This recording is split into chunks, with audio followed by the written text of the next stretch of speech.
శ్రీమహాగణాధిపతయే నమః. ఓం గురుభ్యో నమః. ఓం శ్రీమాత్రే నమః. పరమేశ్వర స్వరూపమైనటువంటి జ్యోతిష, వాస్తు మరియు ఇతర అనేకమైనటువంటి శాస్త్రములను మనకు అందించినటువంటి మహర్షులకి నమస్కారం. హయగ్రీవ హయగ్రీవ హయగ్రీవేతియో వధేత్ తస్య నిస్సరతే వాణి జన్మకన్యా ప్రవాహవత్. అరుణాం కరుణాతరంగితాక్షీం ధృతపాశాంకుశపుష్పబాణచాపాం అనిమాదిభిరావృతాం మయూకైః అహమిత్యేవ విభావయే భవానీం. శ్రీమాత్రే నమః. ప్రేక్షకులకి ఆ లలితాంబిక అమ్మవారి యొక్క అనుగ్రహం పరిపూర్ణంగా కలగాలని మనస్ఫూర్తిగా కోరుకుంటూ మనం ఈరోజు చెప్పుకోబోయే టాపిక్ ఏమిటంటే, మనం ఇప్పుడు ఈ ఉగాది నుంచి ఉన్నటువంటి గ్రహస్థితి రీత్యా మనం చెప్పుకున్నాం ఎటువంటి వారికి ఎటువంటి ఫలితాలు వస్తాయి అనేటువంటిది. అయితే చాలామంది అడుగుతుంది ఏమిటంటే, నన్ను ఆ ఫలితాలు చూసిన తర్వాత ఏమండి ఇప్పుడు పలానా దగ్గర పాపగ్రహం ఉన్నందుకు ఈ విషయాల్లో జాగ్రత్తగా ఉండాలి అని అన్నారు, కానీ అవి కంపల్సరీ ఒక్కోసారి మనకి చేయవలసి వస్తుంది. అంటే అలాగా ఉదాహరణకు వృషభ లగ్నం ఉంది, పంచమంలో కేతువు, సంతానం విషయంలో జాగ్రత్త అన్నారు. అదేవిధంగా కుంభలగ్నం ఉంది, లగ్నంలో శని, కాబట్టి వారి యొక్క లైఫ్ విషయంలో జాగ్రత్త అన్నారు. కానీ దానికి ఏదైనా పరిహారం ఉంటుందా? మేము కంపల్సరీ ఇప్పుడు వృశ్చిక లగ్నం చతుర్థంలో శని, కానీ చతుర్థంలో శని ఉన్నందుకు వాహనము గృహ విషయాలు జాగ్రత్త. మరి తీసుకోకుండా ఉండలేము, అలా ఒక్కోసారి తీసుకోవాల్సిన అవసరం వస్తుంది. అలాగా ప్రతి లగ్నానికి ప్రతి రాశికి ఫలానా గ్రహం ఉండడం వల్ల ఇబ్బంది ఉందని చెప్పి మంచి కూడా చెప్పారు. కానీ దానికి ఏదైనా మేము అది కంపల్సరీ చేయవలసి వస్తే దానికి ఏదైనా పరిష్కారం ఉందా అని అడుగుతున్నారు. కాబట్టి దానికి ఒక్కొక్క రాశి వారికి, రాశి తెలిసిన వారి రాశి లేదా లగ్నం తెలిస్తే ఇంకా మంచిది, ఏం చేసుకోవాలనేటువంటి విషయం మనం తెలుసుకుందాం. కుంభలగ్నము, కుంభరాశి. కుంభం వారికి అష్టమ కేతు ఉన్నాడు. So ancestors property and researches related వాహనం మీద వెళ్ళేటప్పుడు జాగ్రత్తగా ఉండమని చెప్పాను. అండ్ రాశిలో శని సంచారం కాబట్టి సర్వసాధారణంగా మీకు కొద్దిగా వర్క్ స్ట్రెస్ లేదా తల్లిగారి ఆరోగ్యం విషయం మీద కొంత జాగ్రత్తగా ఉండాలి. ఇవన్నీ మనం చెప్పుకుంటూ వచ్చాం. కాకపోతే వీరికి దీనికి రెమెడీ చెప్తాను ఫస్ట్ ఆఫ్ ఆల్. అయితే వీరికి మంచి కూడా చెప్పాం గత వీడియోలో, ఏంటి జాబ్ ఖచ్చితంగా వస్తుంది అనేటువంటిది. అయితే ఇక్కడ మనం ప్రధానంగా ఈ సంవత్సరం మొత్తం కూడా వీళ్ళకి అష్టమ కేతువు, లగ్న శని ప్రభావం ఎక్కువగా ఉంది. అంటే ఏమిటండి, ఏంటి ప్రభావం? చాలామంది ఏంటి ఏదో నెగిటివ్గా చూస్తారు, కాదు, చాలా సింపుల్గా అర్థం చేసుకోండి కాన్సెప్ట్ని. శని సంచారము బద్ధకాన్ని ఇస్తుంది, ఎక్కువసేపు నిద్రపోయేలా చేస్తుంది. కొంచెం ప్లేస్ దొరికితే చాలా నిద్రపోవాలనిపిస్తుంది.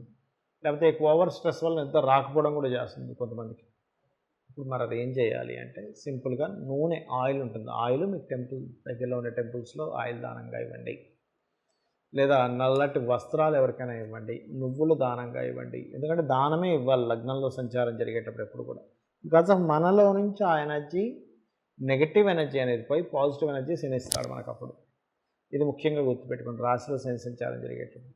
కాకపోతే ఈ రాశిలో శని సంచారం దశమాన్ని చూస్తుంది కాబట్టి ఉద్యోగ అవకాశాలు కూడా ఇస్తుంది. ఎప్పుడు కూడా ఏ ప్లానెట్ అయినా ఎప్పుడు నెగిటివ్గా ఇస్తుందని అనుకోకూడదు, పాజిటివ్ ఫలితం కూడా ఇస్తుంది. ప్రతి ప్లానెట్ ఇస్తుంది పాజిటివ్ ఫలితం.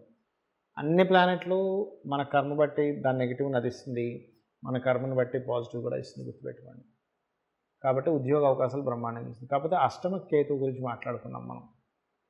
అష్టమంలో కేతువు, అది కూడా ముఖ్యంగా భూతత్వ రాశుల్లో ఉన్నప్పుడు తాతగారి ఆస్తి, అంటే తండ్రి యొక్క తండ్రి గారి యొక్క ఆస్తి విషయంలో మీకు మోసం జరగనుంది అని చెప్తుంది. ఇది అంటే ఏమిటి? డిస్ప్యూట్స్ రావడం. వాళ్ళు ఏదో ఇది మేము గతంలో దీనికి డబ్బులు ఇచ్చేసాం, మీ నాన్నగారు మీకు చెప్పలేదేమో, ఇది మాదే అంటారు. అంటే ఏమిటి? తండ్రి గారి యొక్క అన్నదమ్ముల వల్లే ఒక్కోసారి ఏమవుతుంటుందంటే, అన్నదమ్ములో వాళ్ళ ఫ్యామిలీ వల్లే మీకు చిన్నపిల్లలు మీకు తెలియదు, అప్పట్లో మేము ఇచ్చేసాం, కాకపోతే మనలో మనకి ఏముందిలే రాతకోతలు అని చెప్పని మేము పెద్దగా దాన్ని పట్టించుకోలేదు, ఇప్పుడు మీరు వచ్చి అడుగుతారని కూడా మాకు తెలియదు, బట్ అప్పుడు రాసుకుంటే బాగుండు, ఇలాంటి తలనొప్పులు ఉండవని ఒక రకంగా మాట్లాడేసరికి మనకేమనిపిస్తుంది, అరే ఇదేమిట్రా ఇప్పుడు ఫ్యామిలీలో ఇదవుతుంది. అందుకని ఏంటి, ఇలాంటి డిస్ప్యూట్స్ వచ్చే ఛాన్సెస్ ఉంటాయి తాతగారు ఆస్తి విషయంలో. కాబట్టి మీరు పర్టికులర్గా ఇటువంటి విషయాల్లో క్లారిటీగా ఉండండి. మరొకవేళ ఇలాంటిది జరిగింది, అప్పుడు ఏం చేయాలి? గణపతిని, వారాహి అమ్మవారిని కనుక రెగ్యులర్గా చాంటింగ్ చేస్తూ ఉంటే బాగుంటుంది. అంటే వీలైనంత మట్టుకు ఇది ఒక రకంగా మంచి పరిణామం కూడా. కొంతమంది చూడండి, ఏమండి మా ఆస్తులు మేము పనిచేసుకోవాలని ఎప్పటి నుంచో అనుకుంటున్నాం, అమ్మయ్య ఇప్పుడు క్లియర్ అవుతుంది. ఖచ్చితంగా కేతు ఏం చేస్తాడంటే పనిచేసే ఇది కూడా చేస్తాడు. ఎందుకంటే సెపరేటివ్ ప్లానెట్ అంటారు దాన్ని, సెపరేషన్ కూడా ఇస్తూ ఉంటుంది అది. మరి ఒకవేళ అటువంటి పరిస్థితులు కనుక ఎక్కువగా వస్తే కనుక మీరు చేయాల్సింది ఒకటే, గణపతిని, వారాహిని చేస్తూ, రెండో స్థానంలో రాహు ఉన్నాడు కాబట్టి దుర్గానామం ఎంత స్మరిస్తే మీకు అంత చక్కగా ధనయోగం కలుగుతుంది. ధనానికి ఇబ్బంది ఉంది, ఓం దుమ్ దుర్గాయ నమః, ఓం దుమ్ దుర్గాయ నమః అని చేయండి, ఖచ్చితంగా బాగుంటుంది. చాలామందికి జాతక చక్రం తెలియదు, లగ్నం ఏంటో తెలియదు, రాశి ఏంటో తెలియదు, నక్షత్రం ఏమిటో కూడా తెలియదు. మరి అలాంటి వారు ఈ ఉగాది నుంచి మా జీవితం చాలా బాగుండాలంటే ఏం చేయాలి? ఒకటే గుర్తుపెట్టుకోండి, ఈ విశ్వాన్ని మొత్తం నడిపిస్తున్నటువంటిది ఎవరు అంటే ఆ పరమాత్మ. ప్రతి దాంట్లోని ఉన్నటువంటిది అంటే కనబడే ప్రతి పదార్థము పరమాత్మే, అందులో ఉన్నటువంటి శక్తి అమ్మవారు అని చెప్పి మనకు శాస్త్రాలు చెప్తున్నాయి.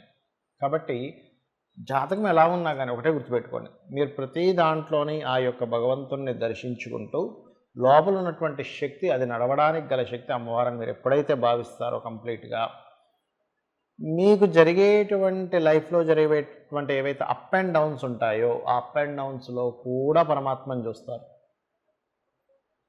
అర్థమైందండి? నాకు ఇవేమీ తెలియవు, శరణాగతి అంటారు దాన్ని. అయితే ఇక్కడ చాలామంది ఏమిటంటే గోచార ఫలితాలు చూసి ఏమండి ఇక్కడ ఇలా ఉంది కదా, అమ్మో ఇది ఏదో అవుతుందేమో అని అనుకుని ఉంటారు. కానీ నేను ఒకటే చెప్తాను, మీరు ఒకటే గుర్తుపెట్టుకోండి, ఈ గోచార ఫలితాల కంటే మీ జన్మజాతక ఫలితాలు ఈజ్ మోస్ట్ ఇంపార్టెంట్.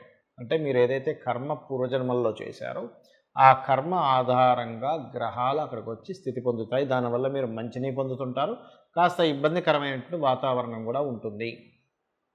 అయితే ఈ లైఫ్ సైకిల్ అనేటువంటిది ఏదైతే ఉందో మనకి ఇబ్బంది అనిపించవచ్చు, కానీ ఇంకొకరికి అది మంచి చేస్తూ ఉంటుంది. ఉదాహరణకు ఒక వ్యక్తి సైకిల్ పంచర్ అయింది, లేకపోతే ఒక వెహికల్ పంచర్ అయింది, నీకు పంచర్ అయింది ఇబ్బంది, కానీ ఆ పంచర్ చేసే అతనికి అది ఒక మంచి జరుగుతుంది. నీకు ఒక కడుపు నొప్పి వచ్చింది, నీకు ఇబ్బందే, కానీ ఒక డాక్టర్కి అది ఒక సైకిల్ లాగా పనిచేస్తుంది అతనికి, ఒక ఉపాధిగా. కాబట్టి ఏమిటి, ఎంతసేపు నీ వల్ల ఇంకొకరికి కూడా ఉపయోగపడుతుంది కదా, నీకు కొంచెం ఇబ్బంది కలగవచ్చు కానీ ఇంకోటి ఉపయోగపడుతుంది కదా అనేటువంటి ధోరణితో ఉంటే మనకు ఉండేటువంటి ఇబ్బందులు తగ్గుతాయి. ఒకటి అంటే తగ్గడం అంటే ఇన్ సెన్స్ అర్థం చేసుకుంటాం దాన్ని. అయితే ఇక్కడ జన్మజాతకం ముఖ్యమైన ఎందుకు అంటున్నానంటే, మీ జన్మజాతకంలో లగ్నం ఏదైతే ఉందో దాని పాత్ర చాలా ఎక్కువగా ఉంటుంది. అంటే మీ లగ్నం ఏమిటి, అది ఉన్న స్థితి ఏమిటి, దానివల్లే మీ యొక్క జీవితంలో ఆ స్థితులు జరుగుతూ ఉంటాయి. కాబట్టి లగ్నాధిపతి బలంగా ఉన్నాడా బలహీనంగా ఉన్నాడు, బలంగా ఉంటే పర్లేదు, బలహీనంగా ఉంటే ఎలా బలపరచుకోవాలని మన జన్మజాతకంలో ఉంటుంది. దీంతోపాటు అతి ముఖ్యంగా ద్వితీయాధిపతి అంటే ధనాధిపతి ఎలా ఉన్నాడు మన పర్సనల్ చార్ట్లో. ధనాధిపతి బాగున్నాడు, డోంట్ వరీ. ఇబ్బంది పడుతున్నాడు, ఏ గ్రహాల ద్వారా కనెక్ట్ అయింది, ఇబ్బంది ఎలా దాన్ని తొలగించుకోవాలి. సింపుల్ ఎగ్జాంపుల్ చెప్పాలంటే చూడండి, ఇప్పుడు మనం నడుచుకుంటూ వెళ్తున్నాం, మనకి ఒక ముళ్ళు గుచ్చుకుంది కాలుకి, నడవలేకపోతున్నాం, నడుస్తుంటే ఇంకా గుచ్చుకుంటుంది. వెంటనే ఏం చేస్తాం, మనం ఆగి ఆ ముళ్ళుని జాగ్రత్తగా ఇంకొక పిన్నీస్ పెట్టో ఏదో పెట్టి తీసేసి అప్పుడు మనం ఫ్రీగా నడవగలుగుతాం. అలాగే ఈ ముళ్ళు ఇంకో గ్రహం అనుకోండి, కాసేపు మన కాలు ముళ్ళు, ఇప్పుడు ఇది గుచ్చుకోవడం వల్ల ఇబ్బంది పడుతుంది. అక్కడ అదేవిధంగా మీ ధనాధిపతి ఏదో బ్లాకేజెస్లో ఉంటుంది, ఆ బ్లాకేజ్ ఏ గ్రహం ద్వారా జరిగిందో చూసుకొని దాన్ని క్లియర్ చేసుకోవాలి. అలా ఒకటి కాదు రెండు కాదు, మీ తృతీయాధిపతి అంటే మీకు సహకరించే వాళ్ళు ఎందుకు ఉండట్లేదు, ఎందుకు మాటి కమ్యూనికేషన్స్లో ఇబ్బందులు అవుతున్నాయి, దానికి పరిహారం ఏమిటి అంటే దానికి ఏమిటి పరిహారము, సూర్యభగవాను చూస్తూ ఓం మిత్రాయ నమః మంత్రం పరిహారం. గృహం ఎందుకు కొనుక్కోలేకపోతున్నారు, గృహయోగం నాకు లేదా, విద్యాయోగం నాకు లేదా అనుకుంటూ ఉంటారు. దాన్ని చతుర్థాధిపతిని బట్టి చూస్తూ ఏ డైరెక్షన్లో కొనుక్కోవాలో చూడాలి. సంతాన అభివృద్ధి ప్రతి ఒక్కరికి ఉంటుంది, మా సంతాన అభివృద్ధిలోకి వెళ్ళాలండి, మా పిల్లలు మాలా ఇబ్బంది పడకూడదు, కష్టపడకూడదు, కొంచెం వాళ్ళైనా బాగుండాలి, ప్రతి తల్లిదండ్రి తపన పడుతూ ఉంటారు. దానికి సంతాన కారకుడు ఎలా ఉన్నాడు, సంతానం అభివృద్ధి కలగాలంటే ఏం చేయాలనేటువంటిది ఉంటుంది. అదేవిధంగా రుణరోగ శత్రు తగ్గాలంటే ఉపాసనా మార్గం, అంటే పంచమాధిపతి ఎవరయ్యారు, పంచమాధిపతిని బట్టే మీకు ఉపాసన అనేటువంటిది ఉంటుంది. దాని ద్వారానే మీరు రుణరోగ శత్రువుల్ని జయించగలుగుతారు.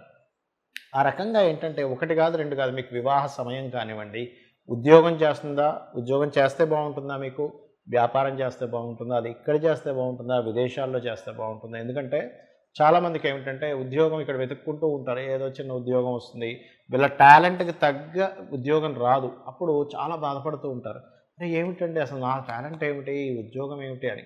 కానీ అదే మీకు విదేశాలకు వెళ్తే బాగుంటుంది, ఎందుకు విదేశీ ఉద్యోగ యోగం ఉంటుంది. ఆ రకంగా మనం ఇన్వెస్ట్మెంట్స్ కానివ్వండి, విదేశాలకు వెళ్ళడం కానివ్వండి, అదేవిధంగా లైఫ్లో టర్నింగ్ పాయింట్స్ కానివ్వండి, ఏ మహాదశ బాగా యోగిస్తుంది అనేటువంటిది కానివ్వండి, ఇవన్నీ ఇప్పుడు చూడండి, ఇప్పుడు మనకు ఒక దశ నడుస్తుంది, ఇంకో 4 ఏళ్ళలో ఇంకో దశ వస్తుంది, అది సూపర్ దశ. అది కనుక మనకు తెలిసింది ఇంకో 4 ఇయర్స్ తర్వాత అద్భుతమైన దశ ఉంది అని, అప్పుడు ఏం చేస్తాం మనం, అయ్యా అప్పుడు అద్భుతమైన దశ ఉందా, ఓకే పర్లేదు, నేను కష్టపడతాను ఈ 4 ఇయర్స్ కదా, అని ఒక ఆశతో మనం ముందుకు వెళ్తూ ఉంటాం. ఈ రకంగా జన్మజాతకంలో అన్ని విషయాలు ఉంటాయి. మరి ఇప్పుడు మీకు అనిపించవచ్చు, ఏమండి ఈ గోచార ఫలితాలు ఎందుకు చెప్పుకుంటున్నాం? గోచారం అనేటువంటిది బయటుండే వాతావరణం లాంటిది, బయటుండే సిచ్యువేషన్స్ లాంటిది, బయటుండే ట్రాఫిక్ లాంటిది, బయటుండే మార్కెట్ లాంటిది. దాన్ని అంచనా వేసుకుంటూ మన జీవితాన్ని ఎలా అయితే, మన జీవితంలో నిర్ణయాలు, మనం చేసే బిజినెస్ అన్నీ ఎలా నిర్ణయం తీసుకుంటామో, ఈ గోచార గ్రహాలు ఇప్పుడు ఇలా ఉన్నాయి కాబట్టి ఈ గ్రహాలకి అనుగుణంగా నేను అలాగా నడుచుకోవాలి అనేటువంటిది చూసుకుంటూ మనం ముందుకు వెళ్తాం. కాబట్టి ఒకటే గుర్తుపెట్టుకోండి, ఎలా ఉన్నా మీ జాతకం అమ్మవారిని నమ్ముకున్నారా, అమ్మని నమ్ముకున్న వాడికి ఎలా అయితే అన్నానికి లోటు ఉండదో, అమ్మవారిని నమ్ముకున్న వ్యక్తికి దేనికి లోటు ఉండదు. శ్రీమాత్రే నమః.